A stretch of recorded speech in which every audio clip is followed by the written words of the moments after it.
Ça a commencé par hasard. J'avais quitté Paris pendant environ 7 années consécutives. Et quand je suis revenue à Paris, j'étais perdue. J'avais plus d'amis, pas de lieu où aller, pas de souvenirs. Et j'ai commencé, après quelques temps comme ça d'inaction, à descendre dans la rue, à me demander où allaient les gens, qu'est-ce qu'ils faisaient, ceux qui n'allaient pas à leur travail, ceux qui traînaient dans les rues, où est-ce qu'ils allaient. Je me suis dit que j'allais suivre les gens et voir où ils allaient, et qu'au moins je redécouvrirais ma ville à travers leur trajet et leur désir à eux, et leur énergie qui me manquait. Donc j'ai pris des gens un peu au hasard, telle personne parce qu'il portait des paquets trop lourds pour lui, telle autre parce que la couleur de son manteau m'attirait, enfin. Et puis je me suis prise au jeu, j'ai commencé à vouloir les photographier, à noter ce qu'ils faisaient, mais simplement pour me souvenir d'eux. Il n'y avait aucun but artistique. Et puis un jour, j'ai suivi un homme dans la rue. J'ai eu comme ça l'idée de prendre une personne plus particulièrement et de la suivre. Je l'ai perdue très très vite dans un supermarché, enfin un grand magasin. Et le soir même, je l'ai revu lors d'un vernissage de photographie. Il était là. Et j'ai décidé que c'était un signe comme ça suffisant, que c'est lui que j'allais suivre. Ensuite, j'avais appris lors de ce fameux vernissage, en écoutant une conversation qu'il avait avec des amis avec lui, qu'il ne serait pas là le mois prochain parce qu'il devait se rendre à Venise. J'ai donc décidé de me rendre à Venise. Et là, mon enquête a commencé, à savoir me rendre au bureau de police, appeler tous les hôtels de Venise un par un, enfin retrouver sa trace. J'avais un appareil photo.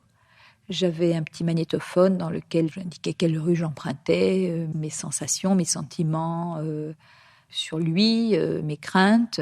Je photographiais les rues qu'il empruntait. J'essayais de photographier, de faire des doubles des photos qu'il faisait lui-même quand il se mettait en position et qu'il photographiait un endroit. Je photographiais nos trajets.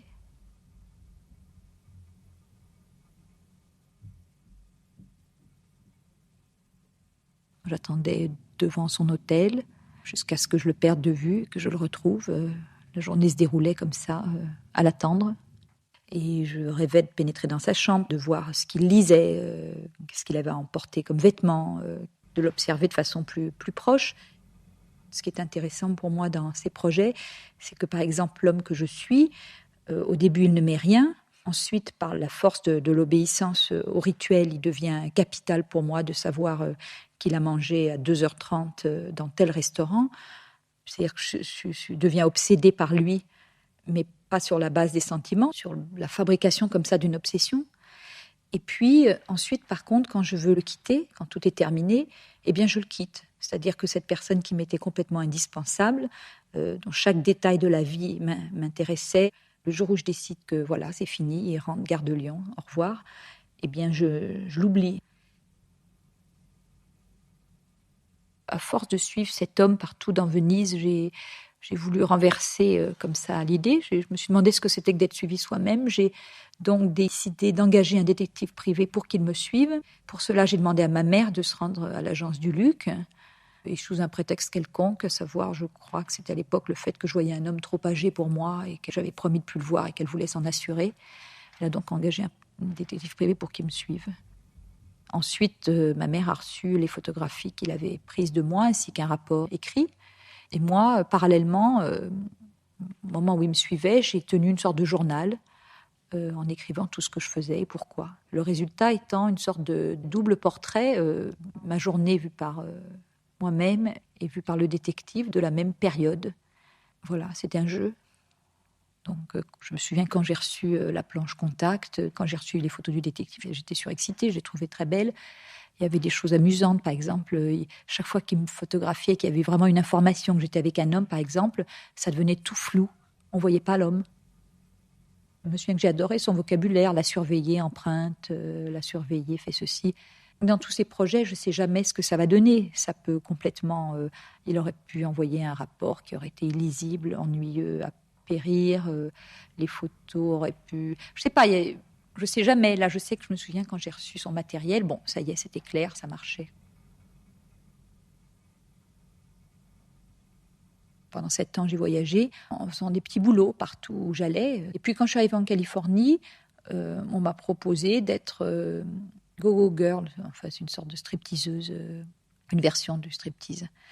Moi j'étais féministe à l'époque, enfin, ça me paraissait un comble vraiment que de devenir stripteaseuse.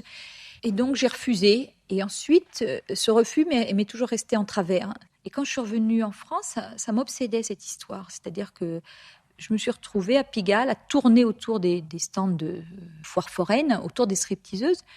Et un des types qui tenait ces stripteases a dû voir dans mon regard, parce que j'étais là, les yeux écarquillés dehors, j'avais jamais vu de striptease. Et il m'a dit, vous voulez le faire? Et j'ai dit tout de suite oui, alors que j'étais pas du tout préparée, je n'avais jamais vu. Il m'a fait rentrer immédiatement sur scène. Ce jour-là, c'était des choses très minables, hein. C'était des striptease forains. J'étais en blue jeans, c'était catastrophique. Et donc, je me suis retrouvée en 3 minutes à dire oui et à me déshabiller dans la baraque foraine. Et à la suite de ça, le type m'a dit, bah, si vous voulez revenir, je vous engage. Et j'ai dit oui. Quant aux photos, là, en effet, il y a 2 personnes qui sont venues, qui ont une amie à moi, ainsi qu'une jeune femme qui voulait faire des photos de stripteaseuses. Il y avait un mélange de personnes qui m'avaient donné donc les photos. Donc, une de ces photos est devenue celle des autobiographies.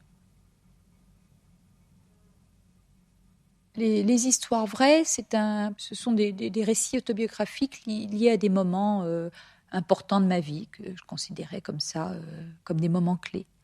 C'était l'anniversaire de mon meilleur ami. Je voulais lui faire un cadeau. Je n'avais pas d'argent, je ne savais pas quoi trouver. J'ai donc écrit une petite histoire.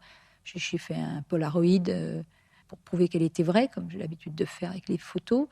Et puis, j'ai fait un petit livre où il y avait 6 ou 7 récits, mais tout ça sur 10 centimètres sur 8, quoi, avec une dizaine de petits Polaroids et quelques phrases. Et donc, je pense qu'il y a aussi dans ces histoires vraies, dans ces autobiographies, l'envie de me reposer, c'est-à-dire que de ne pas aller épier un autre et de me concentrer, de tourner la caméra vers moi, parce que là, au moins, personne ne pourra se rebeller, puisque ce sont mes souvenirs, mes histoires. Donc, je pense que inconsciemment, l'idée de faire ces récits autobiographiques est venue d'un désir à un certain moment de renverser les choses en lâchant un peu les autres. C'était mon lit, celui dans lequel j'ai dormi jusqu'à mes 17 ans. Puis ma mère l'a mis dans une chambre qu'elle a louée. Le 7 octobre 1979, le locataire s'est couché et s'est immolé par le feu. Il est mort. Les pompiers ont jeté le lit par la fenêtre. Il est resté 9 jours exposé dans la cour de l'immeuble.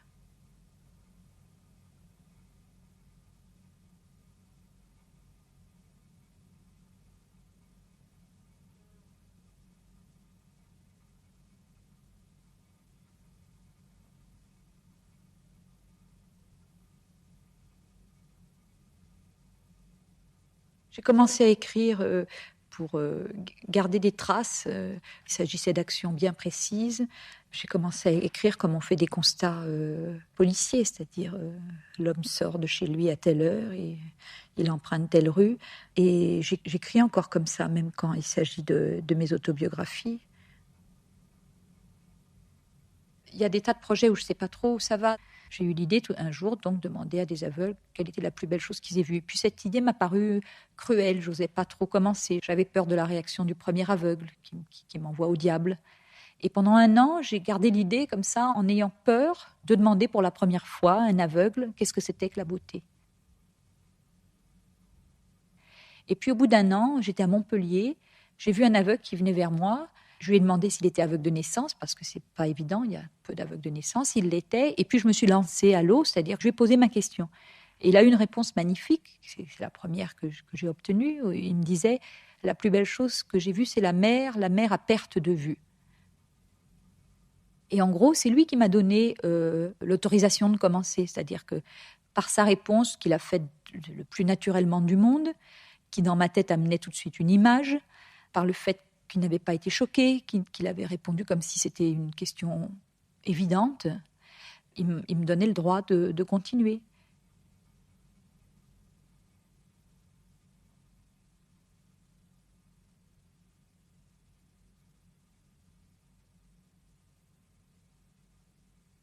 Dans beaucoup de mes projets, maintenant, je ne prends même plus les photographies, c'est-à-dire que je prends les photographies quand elles sont liées à une performance, c'est-à-dire suivre quelqu'un dans la rue, c'est évidemment moi qui prends les photographies. Les aveugles sont en face de moi, c'est moi qui les photographie. Mais quand il n'y a pas de performance liée à la photo, je prends une mauvaise photo avec un Polaroid, je note dessus ce que je voudrais obtenir et puis je demande à quelqu'un de me faire la même photo mais sans qu'elle soit floue et je trouve ça préférable. Il y a plus de chances que la photo soit réussie, disons.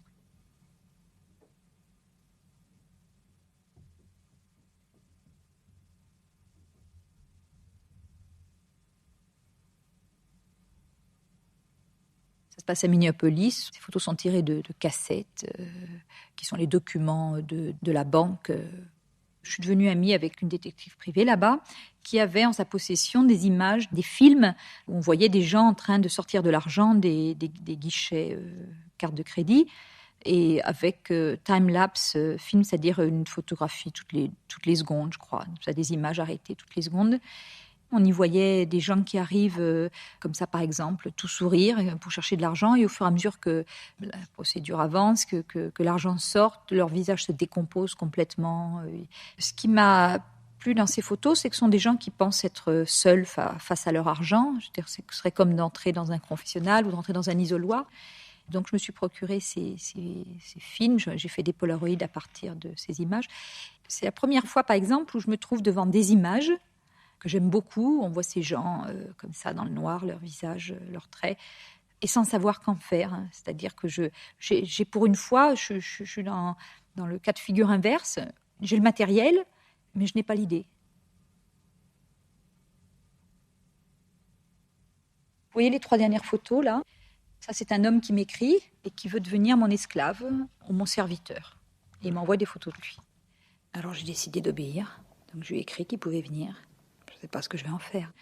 C'est le jeu. Donc il va venir. Et il faut que je trouve des idées pour le faire travailler, mais voilà.